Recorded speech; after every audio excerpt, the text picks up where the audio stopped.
పడేయలేక ఎవరికి ఇవ్వలేక నేను ఇలా వంకాయ చెట్టు అయితే పెట్టాను. దీనికి చూడండి ఎన్ని వంకాయలు ఉన్నాయో అసలు ఈ చెట్టుకి. చూడండి ఎన్ని వంకాయలు కాసినాయో చూడండి. ఇదంతా వంకాయలే, చూశారు కదా. ఇది కూడా కుంపటి, ఇంతకుముందు ఎప్పుడో పాతకాలంలో కుంపటి. దీంట్లో మా సార్ బొగ్గులు తీసుకొస్తే నేను వేడి నీళ్ళు పెట్టేదాన్ని, టీ పెట్టుకునేదాన్ని, అన్నము అలాగే కూర అవన్నీ చేశానండి ఈ కుంపటిలో. ఇప్పుడు అంతా చక్కగా గ్యాస్ మీద వండుకుంటున్నాంలే, కానీ ఇంతకుముందు నేను బొగ్గుల పొయ్యి మీద వండుకునేదాన్ని. ఈ కుంపటిలో వండుకున్నాను నేను. చూడండి దీంట్లో ఇది కూడా ఇప్పుడు వాడట్లేదు, కానీ ఎందుకు పడేయాలనేసి ఎవరికి ఇవ్వకుండా నేను ఇందులో అయితే చూడండి ఇలా గుత్తొంకాయ అయితే పెట్టుకున్నాను. చిన్న చిన్న గుత్తొంకాయలు ఉన్నాయి చూడండి. చూడండి ఎంత చక్కగా కాస్తున్నాయో గుత్తొంకాయలు కూడా. ఒక కూర మందం వెళ్తాయండి గుత్తొంకాయలు. ఇందులో వచ్చేసి ఇది కూడా ఒక కూర మందం వెళ్ళిద్ది. ఇది వచ్చేసి మనకు కవర్ అండి, కవర్ కూడా నేను వదిలేయకుండా దాంట్లో ఇది క్యాలీఫ్లవర్ చెట్టు అయితే పెట్టాను. దీనికైతే పూత వస్తుందండి, పూత వచ్చింది, చిన్నగా కాయ కూడా పడిపోయిందండి. చూశారు కదా, ఇదిగోండి కనిపిస్తుంది, పైకి ఉంది, నాకు సరిగా కనిపించట్లేదు. కవర్లో కూడా పెట్టుకోవచ్చండి మనం, అంటే ఎక్కువ డబ్బులు ఖర్చు పెట్టకుండా. ఇలాంటి కుండీలకి ఇవి తీసుకోవాలంటే రేట్ ఎక్కువ కదా, 100 రూపాయలు ఒకటండి. ఇది చిన్నదే కానీ 100 రూపాయలు.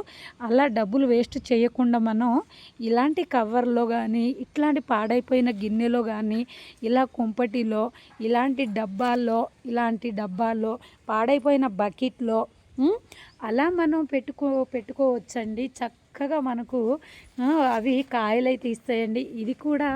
ఇది కూడా మనకు కింద వాటర్ కారుతుందని దీంట్లో అయితే పెట్టాను. దీంట్లో వంకాయ చెట్టు కాదండి, ఇది వంకాయ అనుకుంటున్నా. పక్క డబ్బాలో వంకాయ ఉంది. టమాటాలు చూడండి దీంట్లో పెట్టినా నేను. టమాటాలు చూడండి భలే కాస్తున్నాయండి. అసలు ఆ కొమ్మ మొత్తం ఇరిగిపోయేటట్టే ఉందండి. ఇన్ని టమాటాలు అయితే ఉన్నాయండి. చూడండి అసలు ఎన్ని కాయలు, అసలు మనం ఇది చూడండి. ఇది సమ్మర్లో నేను కుండనైతే తీసుకొచ్చాను సమ్మర్లో. ఎందుకంటే చల్లటి వాటరు, ఫ్రిడ్జ్ వాటర్ కాకుండా కుండలో వాటర్ తాగితే మంచిదనేసి ఇదైతే తీసుకొచ్చాను. అయితే ఇప్పుడు ఈ రకంగా నాకు ఉపయోగపడిందండి. దీంట్లో నేను దొండతీగ పెట్టాను, ఇంతకుముందు వచ్చేసి కీరదోసకాయ తీగ పెట్టానండి.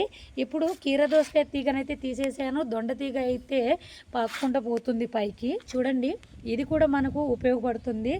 ఏది మనం వేస్ట్ చేయొద్దండి, పడేయకుండా ఇలా కొన్ని వాడుకోవచ్చండి. అంటే ఇట్లాంటి డబ్బాలు కొనాలంటే 100 రూపాయలు. ఎన్ని కొంటాం చెప్పండి. ఇదిగోండి ఇవి కూడా బస్తాలు కూడా నేను పడేయకుండా ఇలా నేను చెట్లు అయితే పెట్టుకున్నాను బస్తాల్లో. ఇలాంటి బస్తాలు కూడా కట్ చేసుకొని ఇలా పెట్టుకున్నాను. దీంట్లో అయితే నేను క్యాలీఫ్లవర్ చెట్టు అయితే పెట్టాను. అలాగే మొన్న ఏం చేశానంటే ఇది అంటే గుంజానండి.